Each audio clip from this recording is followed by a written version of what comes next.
Andrew, I guess one of the key questions is, will the federal government take a similar approach to Yallourn as they did in New South Wales?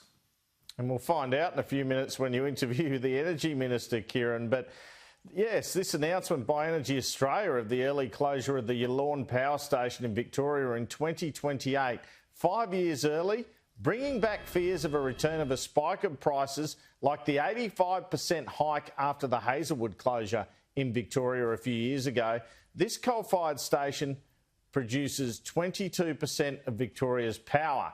Will there also be an issue around supply? Well, New South Wales Energy Minister Matt Kean, who has been criticised for preparing a plan for his state some say is too much about renewables and not enough about coal and gas, has himself told Sky News today there will be price spikes because of this closure, and it is just too early for such coal-fired power station closures.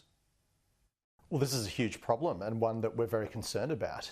The unscheduled early exit of dispatchable plant only means price spikes and a less reliable system, and that's not good for anyone. This is exactly what we're trying to solve here in New South Wales, making sure that we've got new infrastructure built before existing infrastructure closes. Real concerns from the federal government around this of a return to high prices. We know by the end of the month the federal government may be forced to build a gas-fired power station in the Hunter region in New South Wales after issuing an ultimatum to AGL that either AGL build it or the government will.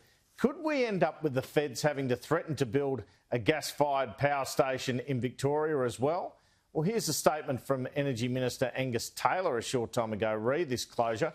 He says while the Commonwealth Government understands this is a commercial decision, the exit of 1,480 megawatts of reliable energy generation brings with it reliability and affordability concerns. As an essential service, the Commonwealth Government expects the market to step up to deliver enough dispatchable generation to keep the lights on and prices low once Yallourn closes.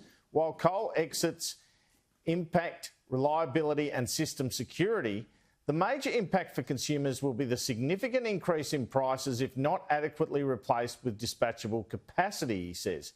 We've already seen this happen with the closures of Northern in South Australia and most recently Hazelwood in Victoria, where wholesale prices skyrocketed at 85%. It goes on to say the Commonwealth Government will model the impact of the closure to hold industry to account on the dispatchable capacity needed to ensure affordable, reliable power for consumers.